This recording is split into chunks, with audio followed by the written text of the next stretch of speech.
There's a quiet kind of exhaustion that doesn't show on your face. You still wake up. You still go through the motions. You still answer messages with, "I'm fine," but inside, something feels worn down, like you've been carrying too much for too long, and no one ever noticed when it started to hurt. Maybe you're tired of starting over, tired of being strong, tired of telling yourself that this time will be different, while secretly wondering if it ever will be. You didn't plan for things to fall apart the way they did. You didn't expect that moment, the loss, the failure, the disappointment, the version of yourself you had to let go of.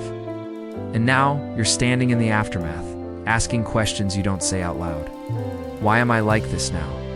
Why do I feel slower, heavier, less certain than before?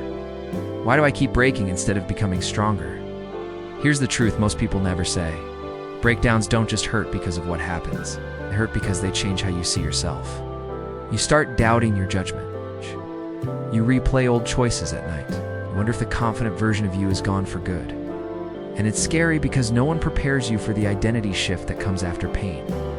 No one tells you that surviving something can leave you feeling smaller before it makes you wiser. If you're here right now listening to this, there's a good chance you've been through something that reshaped you. It's not in a dramatic movie scene way, but in the quiet moments. The moments where you realized life wasn't as simple as you once believed. And maybe part of you worries that all those breakdowns meant damage. If they took something away, you'll never get back. But what if they didn't just take? What if they also left something behind? Something you haven't fully seen yet? One of the hardest things about losing motivation isn't laziness, it's confusion. People don't usually stop trying because they don't care. They stop because effort stopped feeling safe. After enough disappointments, your mind starts protecting you, not by pushing you forward, but by pulling you back. Think about it. The first time you fail, it hurts. The second time, you tell yourself you'll be stronger. But after the third or fourth time, something shifts. You hesitate. You overthink. You wait for the right time that never really comes. It's not weakness. It's your brain learning patterns. When you've been hurt, embarrassed, rejected, or broken down enough times, your mind quietly makes a deal with itself. If I don't expect much, I won't be disappointed. So motivation doesn't disappear overnight. It fades in small ways. You stop dreaming out loud. You stop committing fully. You do just enough to get by. Not because you're incapable, but because hope started to feel risky. And there's another layer people rarely talk about. After a breakdown, you're not just tired, you're grieving. You're grieving who you thought you'd be by now, the timeline you trusted, the version of life that made sense back then. So when someone says, just stay positive or try harder, it misses the point.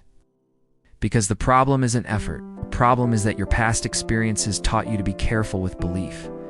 You've learned that giving your all doesn't guarantee safety, that trusting your momentum doesn't guarantee success, that confidence can disappear faster than it was built, and over time, that caution turns into stillness. Not because you gave up, but because you're tired of rebuilding yourself from zero. Understanding this matters because it changes the question.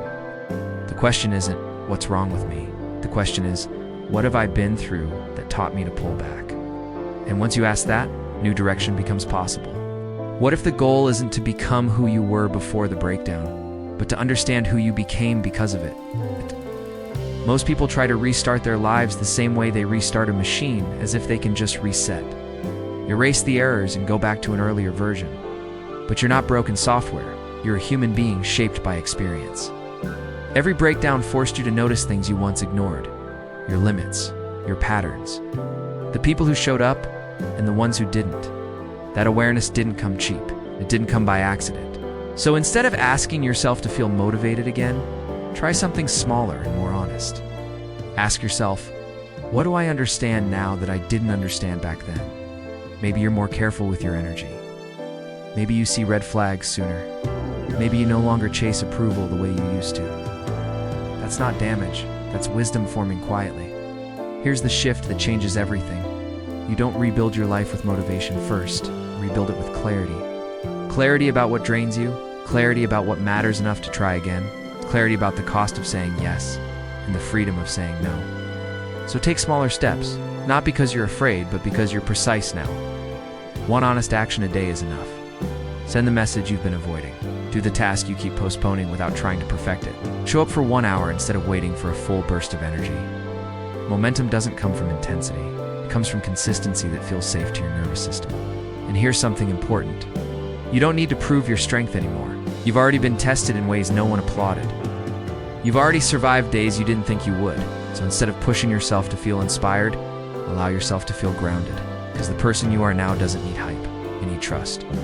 Rebuilt slowly, quietly, on your own terms. And when that trust returns, motivation follows. Not as pressure, but as permission. There was a time when Alex believed life only moved forward if you pushed hard enough, work harder, say yes more often, ignore the exhaustion, and call it ambition. Until the year everything collapsed at once. A job that once defined Alex ended without warning. A relationship quietly faded, not with a fight, but with distance. And the confidence Alex built for years cracked in a matter of months. At first, Alex did what most people do, tried to bounce back quickly, updated the resume, posted hopeful quotes, told friends, I'm good. But alone, in the quiet, something felt off. The motivation that used to come naturally was gone. Not because Alex didn't want to succeed, but because every new attempt carried the weight of the last failure. Days turned into weeks of hesitation. Opportunities were delayed. Decisions were avoided.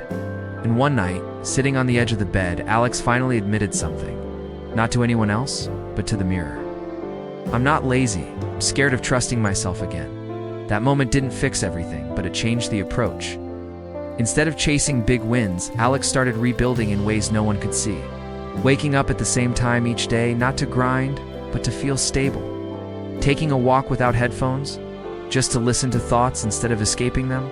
Applying for one job at a time, without tying self-worth to the outcome. Slowly, something unexpected happened.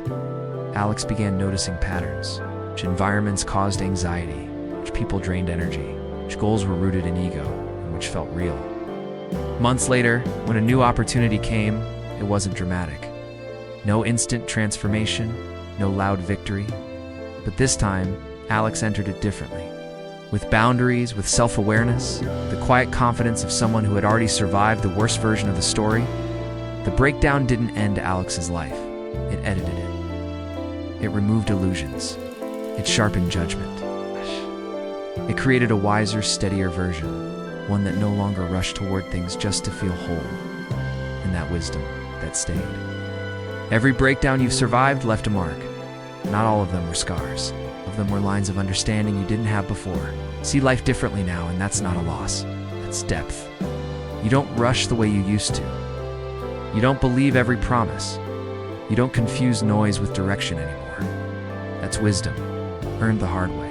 If you're moving slower now, it's not because you're weaker. It's because you're carrying awareness, and awareness has weight.